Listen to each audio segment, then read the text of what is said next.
దైవ నిర్ణయం. తీరిక వేళ పిల్లలు పెద్దలు విని ఆనందించండి. పూర్వకాలంలో కాశీని ఒక మహారాజు పరిపాలించాడు. రాజుగారికి కొడుకులు లేరు, ఒక్క కూతురు మాత్రమే ఉంది. ఆయనకు ఒక మేనల్లుడు కూడా ఉన్నాడు. అతడు కూడా ఈ రాజుగారి వద్దే ఉండేవాడు. రాకుమార్తె రాజుగారి మేనల్లుడు ఒకరినొకరు అన్యోన్యంగా ప్రేమించుకున్నారు. రాజుగారికి ఈ విషయం తెలిసింది. అతడు సంతోషించాడు. తన మంత్రులను పిలిపించి ఇట్లా అన్నాడు: మంత్రులారా, నా సింహాసనానికి నా మేనల్లుడిని వారసునిగా చేయాలి అంటే ముందుగా అతనికి నా కుమార్తెనిచ్చి వివాహం జరిపించవలెను. అలా జరిపించినచో అతనికి ఈ రాజ్యం మీద సర్వహక్కులు కలుగుతాయి. కనుక ఆ హక్కును మరింత బలపడేటట్లు చేయవలనంటే రాకుమారిని ఇచ్చి వివాహం చేయాలనేది నా ఉద్దేశం. అందుకు మంత్రులు ఆనందంతో తమ అంగీకారాన్ని తెలిపారు. కానీ బహు కొద్ది కాలంలోనే రాజుగారి బుద్ధి మారిపోయింది. ఈ విధంగా చేసినచో నాకు పెద్దగా ఒరిగేదేముంది?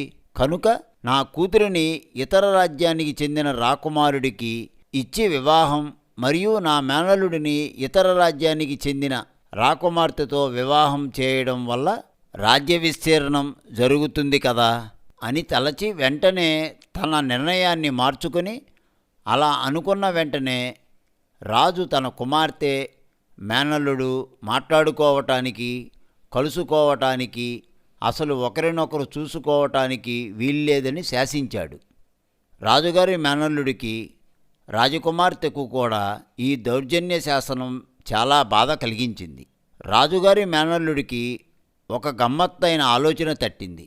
అంతఃపుర దాసీలలో తెలివైన ఒక దాసీని ఎన్నుకొని ఆమెకు కొంత ధనాన్ని ఆశ చూపి తనకు రాజకుమారికి వివాహ విషయంలో సహాయం చేయమని వేడుకొన్నాడు. ఓ దాసీ, నీవు బహు తెలివైన దానివి, సమర్థురాలివి, చాకచక్యం కలదానివి. నీ వలన ఈ కార్యం తప్పకుండా జరుగుతుంది.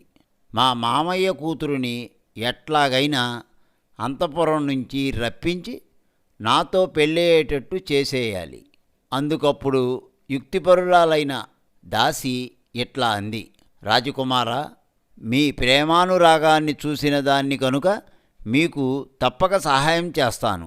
నేను రాజుగారిని కలుసుకొని రాకుమార్తెకు ఒక బ్రహ్మరాక్షసి పట్టిందని చెబుతాను.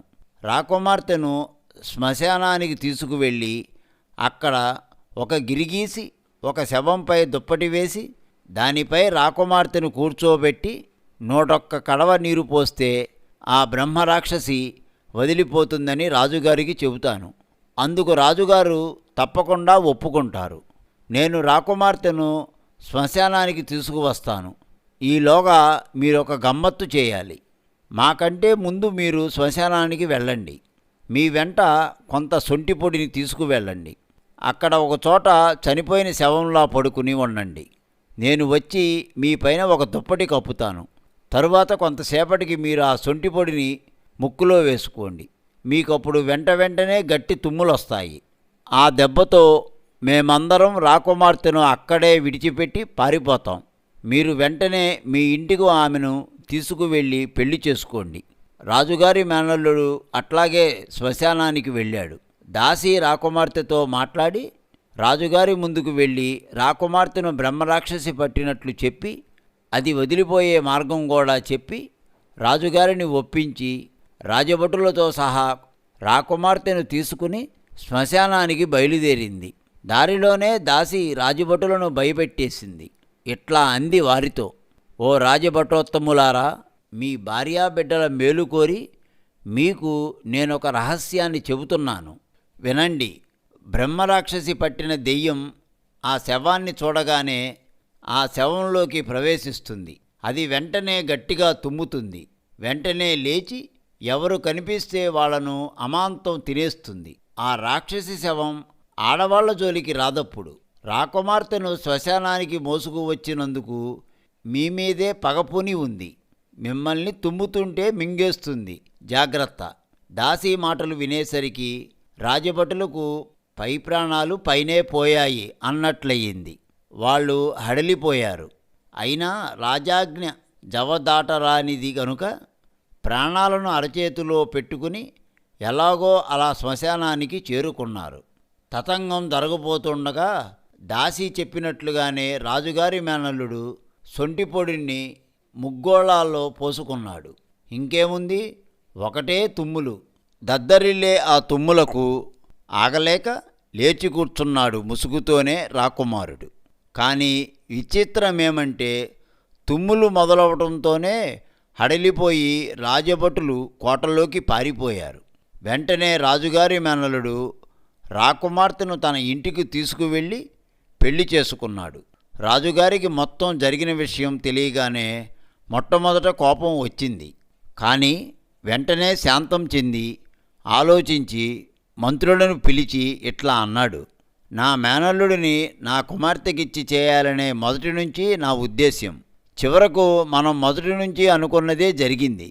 దురాశకు పోయి నేను నా మేనల్లుడిని నా కుమార్తెను విడదీసి వేరువేరుగా వివాహాలు జరిపించాలని భావించాను. కానీ దైవ నిర్ణయాన్ని ఎవరూ మార్చలేరు కదా.